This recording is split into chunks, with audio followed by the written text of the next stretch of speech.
අයිබෝන් කියලා පිළිගන්නවා. ඉතින් අද අපි අලුත් අදහසක් අරගෙන ආවේ නෑ ඇත්තටම ගත්තොත්. ඉතින් ඒත් අද අපි කතා කරන්න යන්නේ දැනට ව්‍යාපාරයක් කරගෙන යන එහෙම නැත්නම් අලුතෙන් ව්‍යාපාරයක් පටන් ගන්න ඉන්න කෙනෙක්ට ඉතාමත් වැදගත් වෙන කාරණා කිහිපයක් ගැන. ඉතින් මේකෙදි මම අද කෙලින්ම මාතෘකාවට බහින්නම්. අපේ මාතෘකාව තමයි බ්‍රෑන්ඩින් වලට කොහොමද වර්ණ භාවිතා කරන්න කියන එක. ඉතින් මේකට ආරම්භයක් විදියට මම පොඩි පැදිලි කිරීමක් කරන්න බ්‍රෑන්ඩයක් කියන්න මොකක්ද කියන එක.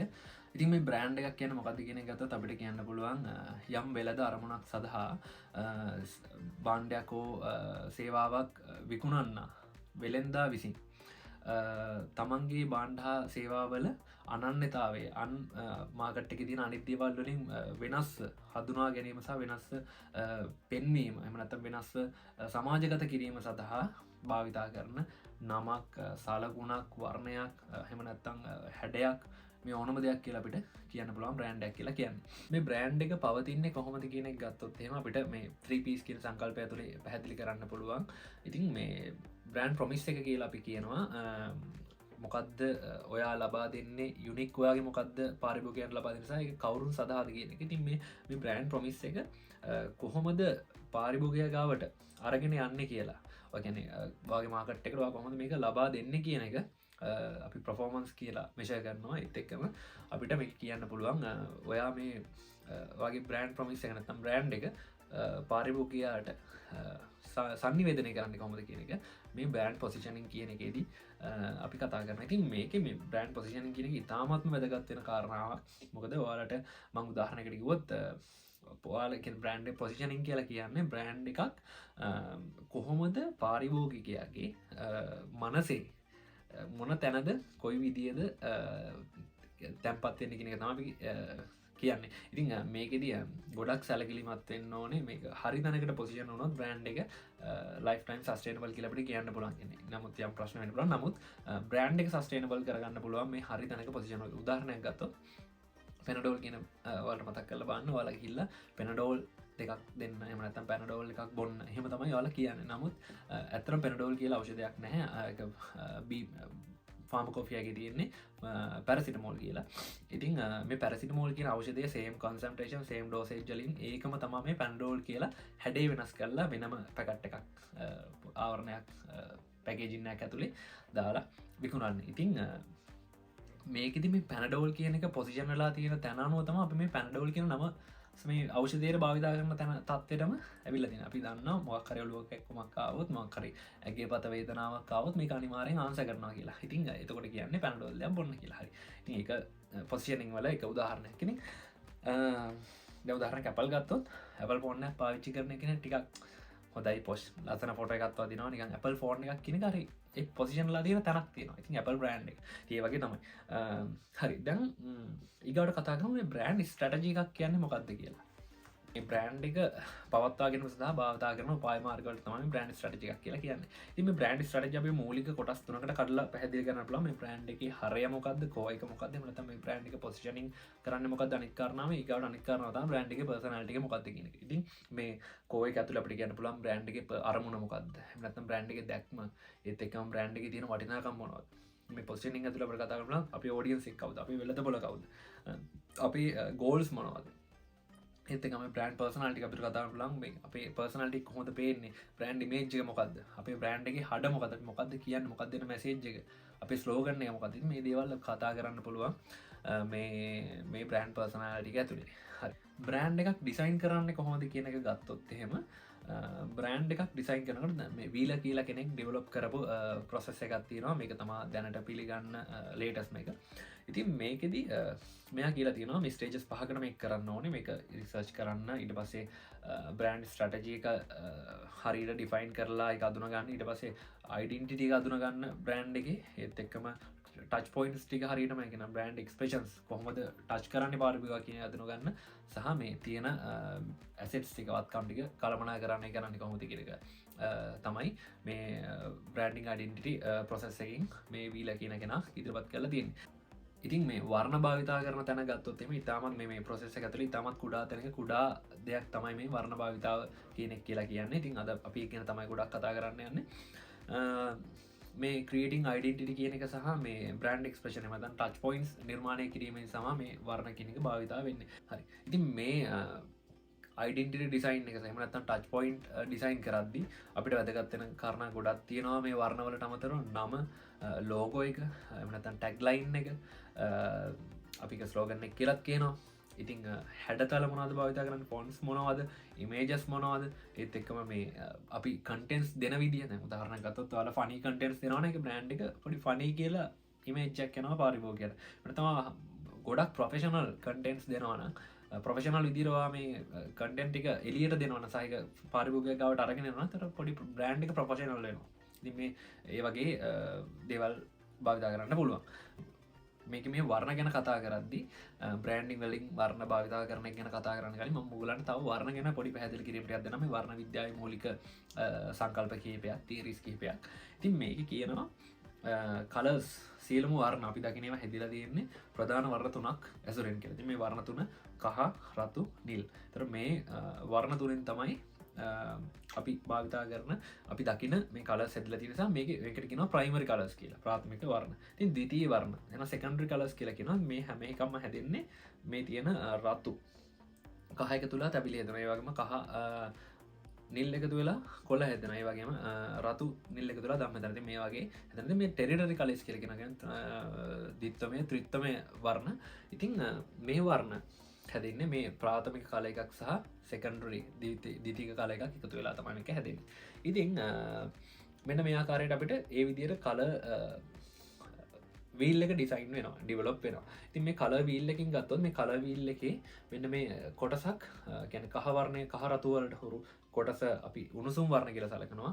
ඒත් එක්කම කොළ දම් ඒ ආශ්‍රිත නිල් ආශ්‍රිත වර්ණ ටික අපි කූල් සීතල වර්ණ කියලා සලකනවා. ඉතින් මම මේ ගැන චුට්ටක් පැහැදිලි කරන්නම්. මේක සාමාන්‍ය රිසර්ච් වලින් හොයාගෙන තියෙනවා මේ උණුසුම් වර්ණ භාවිතා කරන්න පුළුවන් ගැන ගොඩක් ආකර්ශණය වෙනවා උණුසුම් පාරිසරික තත්ත්වය එහෙම නැත්නම් ඉංග්‍රීසියේ වැඩිපුර වැටෙන පාරිසරික තත්ත්වයන්ට ඉන්න පාරිභෝගිකයන් ගොඩක් කැමැත්තක් දක්වනවා මෙන්න මේ උණුසුම් වර්ණ සහිත දේවල් යොදා ගන්න සහ ඒ වගේම භාවිතා කරන්න සහ ඒ වගේම ගොඩක් සීතල පැතිවල ඉන්න කට්ටිය ගොඩක් ලොකු කැමැත්තක් දක්වනවා මේ සීතල වර්ණ ආශ්‍රිත නිෂ්පාදන හෝ මොකක් හරි පැකේජින් ඒ වර්ණ වලට ලොකු පෙළවීමක් තියෙනවා කියන එක හොයාගෙන තියෙනවා. ඉතින් මේක ඔයාලගේ බ්‍රෑන්ඩ් එකකට උනත් යොදා ගන්න පුළුවන් මොකක් හරි ඔයාගේ ප්‍රොඩක්ට් එකක් ඔයා හිතනවා ඉස්සෙල්ලා මේක පොසිෂන් කරන්න මොකක් හරි සීතල කාලු ගුණයක් දේශ ගුණයක් තියෙන පැත්තකට කියලා. ඉතින් එතකොට ඔයාලට මේක යූස් කරන්න පුළුවන් ඔයාගේ ප්‍රොඩක්ට් එකේ සක්සස් එක සඳහා. ප්‍රධාන වර්ණවලට අපි කියනවා හිව් එකක් කියලා. ප්‍රධාන කියන්නේ අපි මේ කොළ ඔය කලර් වීල් එකේ තියෙන ඕනම වර්ණයකට අපි කියනවා හිව් එකක් කියලා. ඒතර මේක සැචුරේෂන් කියලා අපි කියනවා. මේකේ කලර් වල තියෙන කලර් වර්ණමය ගුණය කොච්චර තියෙනවද මේ සැචුරේෂන් එක අඩු වෙද්දි මේක වර්ණමය ගුණය අඩු වෙනවා සහ මේක වැඩි වෙද්දි ඒ කලර්ෆුල්නස් එක වැඩි වෙනවා. ඉතින් මේකේ වැලියු එක කියලා කියනවා මේකේ තියෙන කොච්චර ප්‍රමාණයක් ආලෝකයක් තියෙනවද කොච්චර ප්‍රමාණයක් අඳුරක් තියෙනවද කියන එක මේ කලර් එක ඇතුලේ තමයි වැලියු එකෙන් මෙෂර් කරන්නේ. සහ මේ ටෝන් කියලා කියනවා මේ ටෝන් එකක් හැදෙන්නේ මේ ප්‍රධාන කලර් එකකට මේ කලර් විල් එකේ තියෙන කලර් එකකට ග්‍රේ එහෙම නැත්නම් අලු පාට එකතු වෙලා. ඊට පස්සේ මේ ෂේඩ් එකක් ෂේඩ් කියලා කියනවා මේ ෂේඩ් හැදෙන්නේ කළු පාට එකතු වෙලා මේ ප්‍රධාන වර්ණයකට. ඉතින් ඒ වගේම ටින් කියන එක හැදෙන්නේ සුදු වර්ණය එකතු වෙලා මේ අනිත් ප්‍රධාන වර්ණ වලින් ඒකට. ඉතින් ඊගාට කලර් හාමනිස් ගැන කතා කරොත් කලර් හාමනිස් ගොඩක් තියෙනවා. මොනොක්‍රොමැටික්, ඇනලොගස්, කම්ප්ලිමන්ටරි, ස්ප්ලිට් කම්ප්ලිමන්ටරි, ටෙට්‍රාඩික්, ට්‍රයිඩික් ඒ වගේ කියලා කියන්න පුළුවන්. ඉතින් මේකෙදි මම පැහැදිලි කරන්න සරලව මේ මොනොක්‍රොමැටික් කියලා කියන්නේ මොකක් හරි එක කලර් එකක් අපි කියමු රතු එහෙම නැත්නම් කොළ මොකක් හරි වර්ණයක් කරන් මේකේ තියෙන අනිත් ටින්ස් එහෙම නැත්නම් ෂේඩ්ස් ටෝන්ස් වගේ භාවිතා කරලා හදන කලර් කම්බිනේෂන් වලට අපි කියනවා මොනොක්‍රොමැටික්. ඒ කියන්නේ තනි වර්ණයක් සහ තමයි තියෙන්නේ අනිත් ඔක්කොම ඒකේ තියෙන ෂේඩ්ස් ටින්ස් ඒ වගේ දේවල් තමයි මේකේ භාවිතා වෙන්නේ. හරි ඉතින් ඒ වගේ කලර් හාමනිස් අපිට හදා ගන්න පුළුවන්. ඉතින් මේ ඇනලොගස් කියලා කියනවා මේකේ මේ වර්ණ කලර් වීල් එකේ තියෙන ප්‍රධාන වර්ණ තුනක් එක ළඟ වර්ණ තුනක් අරගෙන හදන ඒවට ඉතින් කම්ප්ලිමන්ටරි කියලා කියනවා. එකිනෙකට විරුද්ධව වීල් එකේ තියෙන ඒවා අරගෙන හදන හාමනිස් වලට ස්ප්ලිට් කම්ප්ලිමන්ටරි කියලා කියනවා. මෙන්න මේ ආකාරයෙන් ත්‍රිකෝණයෙන්. එතකොට ට්‍රයිඩික් කියලා කියනවා. ඒක ප්‍රධාන සමපාද ත්‍රිකෝණයක් වගේ ආකාරයකට එන විදිහට මේ වර්ණ වීල් එකෙන් කලර්ස් තෝරලා හදා ගන්න හාමනිස් වලට ටෙට්‍රාඩික් කියලා කියනවා. මේ ඍජු කොනස්ට්‍රක් වගේ ආකාරයට එන විදිහට කලර්ස් අරගෙන හදාගන්න හාමනිස් වලට. ඉතින් මම උදාහරණ දක්ලා තියෙන මේ විවිධ වෙනස්කම් වලින් මේ ලෝගෝස් වල මේ කලර්ස් යොදාගෙන තියෙන විදිය. ඉතින් මේ වර්ණ කොහොමද බලපාන්නේ කියන එක ගැන ස්ථීරව මෙන්න මේක තමයි තියරි එක. මේ කලර් එක මේකට යූස් කරන්න ඕනේ කියලා තියරි එකක් අද වෙනකන් ලෝකෙ ඩෙවලොප් වෙලා නැහැ. පරීක්ෂණ ගොඩක් වෙලා තියෙනවා. ඒගොල්ලෝ විවිධ පරීක්ෂකයන් විවිධ දේවල් හොයාගෙන තියෙනවා. නමුත් එක්සැක්ට් කලර් එක මේකයි මෙන්න මේකට යොදා ගන්න පුළුවන් කියන එක තාම හොයාගෙන නැහැ. හරි. ඉතින් මේ තියෙන බ්‍රෑන්ඩින් වලට යොදා ගන්න දේවල් එක්ක ඒගොල්ලෝ රිසර්ච් කරලා හොයාගෙන තියෙන බ්‍රෑන්ඩ් සහ ඒවත් එක්ක ඒගොල්ලෝ එක්ස්ප්‍රෙස් කරන්න හදන සහ කස්ටමර්ට ෆීල් වෙන ඒගොල්ලන්ට ඉමෝෂනලි දැනෙන ෆන්ක්ෂන්ස් මොනවද කියන එක තමයි මේගොල්ලෝ මේකේ පැහැදිලි කරලා තියෙන්නේ. මේකේ තියෙනවා මේ කහ පාට ක්ලැරිටි වෙනම නැත්නම් උණුසුම් ගතිය ඔප්ටිමිස්ටික් ගතිය කියන්නේ මොකක්ද ඒක ඔප්ටිමයිස් වෙලා තියෙනවා. කියන්නේ ටෙක්නොලොජි පැත්තට ගොඩක් යූස් කරන්න පුළුවන්. කියන්නේ ෆන්ක්ෂන් එක තව ඔප්ටිමයිස් කරපුවාට වගේ ඒවට ගොඩක් යූස් කරලා තියෙනවා. එතකොට මේගොල්ලෝ කියනවා ඔරෙන්ජ් තැබිලි වර්ණේ යොදාගෙන තියෙනවා චියර්ෆුල්නස් එක කන්ෆිඩන්ස් එක ෆ්‍රෙන්ඩ්ලි දේ කියලා පෙන්වන්න. ඒතර හරි අර පොඩි ස්පෝර්ටි ගතියක් මේ වගේ තියෙනවා. ඒතර රතු යොදාගෙන තියෙනවා බෝල්ඩ් එහෙම නැත්නම් තාරුණික ගතිය පෙන්වන්න. එහෙම නැත්නම් මේ එක්සයිට්මන්ට් එක. ඉතින් මේ රතු වර්ණය ඔයගලන්ට මතක් වෙනවා ඉතින් මේ රතු සහ කහ වර්ණ කොළ ඒත් එකම කොළ වගේ වර්ණ ගොඩක් ඔය කෑම සම්බන්ධ දේවල් දාන්න තියෙනවා. අපි ගත්තොත් එම් ප්‍රධාන ආහාර සන්නාම ජංක් ෆුඩ්ස් බ්‍රෑන්ඩ්ස් හැම එකම ගත්තොත් රතු තියෙනවා. ඉතින් pizza hut Domino's KFC McDonald's තව ඕනම බ්‍රෑන්ඩ් එකක් ගත්තොත් කෑම සම්බන්ධ කොකාකෝලා ඉතින් හැමදේම රතු පාට බව දනවා. මේක සම්බන්ධයෙන් තියෙන්නේ මේක ඇත්තම ගත්තොත් මේකේ ජීව විද්‍යාත්මක නැත්නම් මනෝවිද්‍යාත්මක පදනම තමයි මේක. මේ අපි අතීතයේදී කෑම අපි මානවයා කාලේ කෑම අඳුනගත්තේ කෑම හොයාගෙන ගියේ අපි පළතුරු ගත්තොත් කහ පාට හොරු වර්ණ නැත්නම් රතු පාට නැත්නම් කොළ පාට ඒත් එක්කම කොළ වර්ග ගත්තොත් කොහොමත් කොළ පාටයි තේ අරුණම දඩයන් කරලා ගන්න මස් රතු පාට. ඉතින් මේ වර්ණවලදී මෙන්න මේ වර්ණ දැක්කම අපිට බඩගිනි හැදෙනවා කියන කියන්නේ ජීවිත මනෝවිද්‍යාත්මක කාරණාවක් බඩගිනි හැදෙන්න පුළුවන් මේ වර්ණ වලින් කියන එක හොයාගෙන තියෙනවා. ඉතින් ගොඩක් වෙලාවට හැමතැනකම මේ රතු පාට දැක්කම අර කස්ටමර් සහ අනිත් එක මේ රතු පාටේ වර්ණය කියන්නේ අපිට මොකක් හරි තීරණයක් ගන්න පෙළවීමේ ලොකු ප්‍රබල හැකියාවක් තියෙන වර්ණයක් තමයි රතු පාට කියන්නේ. ඉතින් ඒක පරීක්ෂණ වලින් හොයාගෙන තියෙනවා. ඉතින් ඒ වගේ දේවල්වලට මේ රතු පාට වගේ යොදා ගන්න පුළුවන් අනිවාර්යයෙන්. ඔයා කැම් බ්‍රෑන්ඩ් යන පොඩ හිතන්න රතු පාට කොහෙට හරි යූස් කරන්න. ඉතින්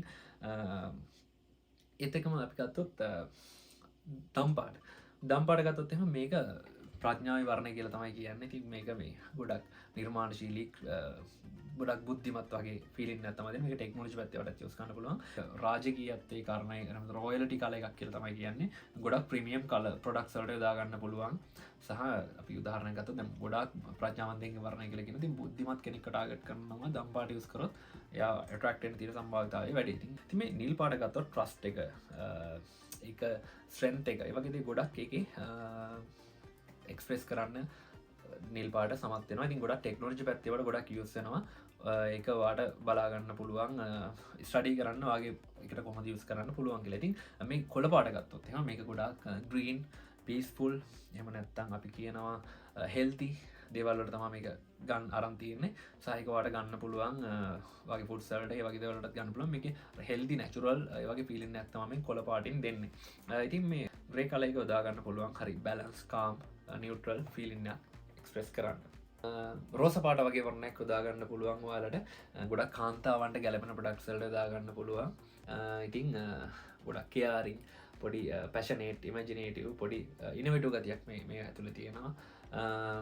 ඉතින් ඒ වගේම කළු පාට ගොඩක් වෙලාවට කළු සහ සුදු වර්ණ කියන එක ලේඩීස් ජෙන්ට්ස් ඕනම කැටගරි එකට යොදා ගන්න පුළුවන්. ඒක යොදා ගන්න විදිහ අනුව තමයි වෙනස් වෙන්නේ. ඉතින් මේ කළු පාට යොදා ගන්න පුළුවන් ගොඩක් ශක්තිමත් එහෙම නැත්නම් ක්ලැරිටි ගතියක් එහෙම නැත්නම් මේකේ පොඩි ආරක්ෂිත ගතියක් පෙන්වන්න කළු පාට යොදා ගන්න පුළුවන් සහ සුදු පාට යොදා ගන්න පුළුවන් පියෝ ශුද්ධ එහෙම නැත්නම් අහිංසක නිකන් හරි සිම්පල් සරල කියන එක වගේ පෙන්වන්න යොදා ගන්න පුළුවන්. තවත් මේ වර්ණ යොදාගද්දී ඔයගොල්ලෝ සැලකිලිමත් වෙන්න ඕන කාරණාවක් තමයි ඔයා ඒ වගේ ප්‍රොඩක්ට් එක වගේ බ්‍රෑන්ඩ් එක පොසිෂන් වෙන ඒජ් ගෲප් එක. ඉතින් මේකේ හොයාගෙන තියෙනවා පරීක්ෂණ වලින් විවිධ ඒජ් විවිධ වයස් පරතර වලට විවිධ විදියට තමයි කලර්ස් වල තියෙන ආශාව පවතින්නේ කියලා. ඉතින් ඔයාලා දැනටමත් දන්න කාරණාව තමයි පිරිමින් තද වර්ණ වලට කැමති අතර කාන්තාවන් ලා වර්ණ වලට කැමති කියන එක. ඉතින් මේකත් ඔයාලට යොදා ගන්න පුළුවන්. ගොඩක් පිරිමි කට්ටියට සම්බන්ධ ප්‍රොඩක්ට් එකක් ටාගට් කරනවා නම් ෂේඩ්ස් යොදා ගන්න පුළුවන්. ඒ වගේම කාන්තාවකට නම් ඒ කලර්ස් වලම ටින්ට්ස් යොදා ගන්න පුළුවන්. කාන්තාවෙන් සහ පිරිමින්ගේ කැමති වර්ණය මොකක්ද කියන එකත් වෙනස් වෙනවා. ඉතින් ඒක ගැන සැලකිලිමත් වෙන්න. ඒත් එක්කම විවිධ රටවල් අපි මේ ප්‍රොඩක්ට් එක දෙන කල්චර් එක ඒ රටේ තියෙන සංස්කෘතික එහෙම නැත්තම් ඒ ආගමික ඒ පසුබිමත් එක්ක වර්ණ දෙස බලන කෝණය නැත්නම් වර්ණ ගැන දක්වන ආකල්පය වෙනස් වෙන්න පුළුවන්. ඒක ගැන සැලකිලිමත් වෙන්න මේ තියෙන්නේ විවිධ රටවල් ගණනාවක ෆේවරිට් කලර් ගැන කරපු රිසර්ච් එකක්. ඉතින් මේකේ පේනවා කරන්න බැලුවොත් විවිධ රටවල් කැමතිම වර්ණය විවිධ විදිහට වෙනස් වෙලා තියෙනවා. හරි. ඉතින් මම මේ පොඩි දත්ත ටිකක් දක්වන්නම් අන්තර්ජාලයෙන් උපුටා ගත්ත.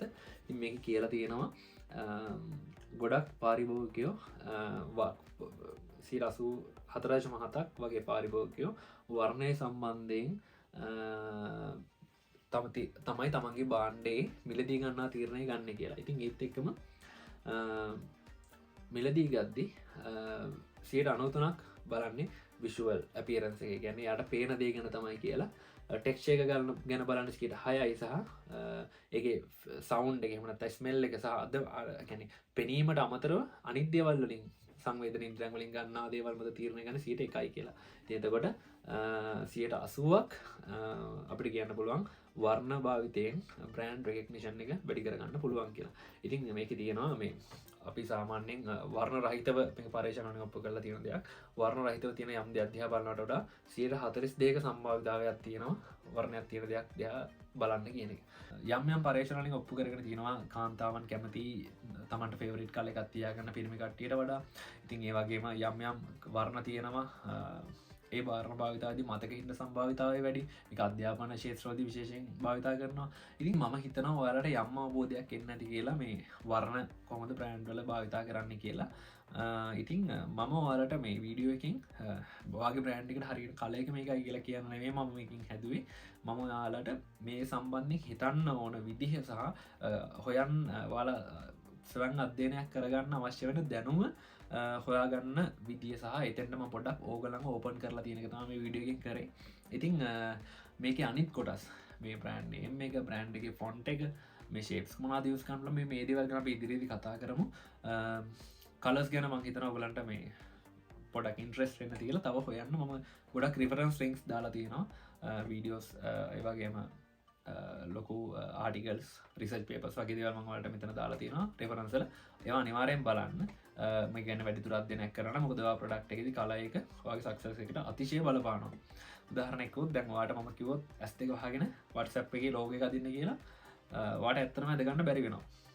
කියන්නේ ගොඩක් අයට අදන්න බැරිලා තියෙන පරීක්ෂණවලදී. නමුත් ඔයාලට කිව්වොත් WhatsApp එකේ කලර් එක කියන්න කියලා ඔයා කියනවා කොළ පාට කියලා. අන්න ඒක තමයි කලර්ස් වල තියෙන බලපෑම. ඉතින් මේ වගේ ගොඩක් දේවල් වලට කලර්ස් බලපානවා. මම හිතනවා විශාල බලපෑමක් කරන්න පුළුවන් බ්‍රෑන්ඩ් එකකට වර්ණයන් විසින් කියලා. මොන හරි ගැටලු තියෙනවා නම් යොමු කරන්න. බොහොම ස්තුතියි වීඩියෝ එකත් එකතුලා හිටියා. ටිකක් දිග වීඩියෝ එකක්. ඒත් මම හිතනවා මේ මම පොඩි කරුණු ටිකක් තමයි කිව්වේ. ඔයාලා මේ ගැන අධ්‍යයනයක් කරලා ඉගෙනගෙන වාගේ බ්‍රෑන්ඩ් එකේ සාර්ථකත්වය සඳහා මේ දැනුම යොදා ගන්න කියලා. ඉතින් බොහොම ස්තුතියි තියෙනවා මාත් එක්ක අද වීඩියෝ එක එකතු වුණාට. තවත් මේ වගේ අලුත් වීඩියෝ එකකින් හම්බෙමු. ගිහින් එන්න. ජය වේවා.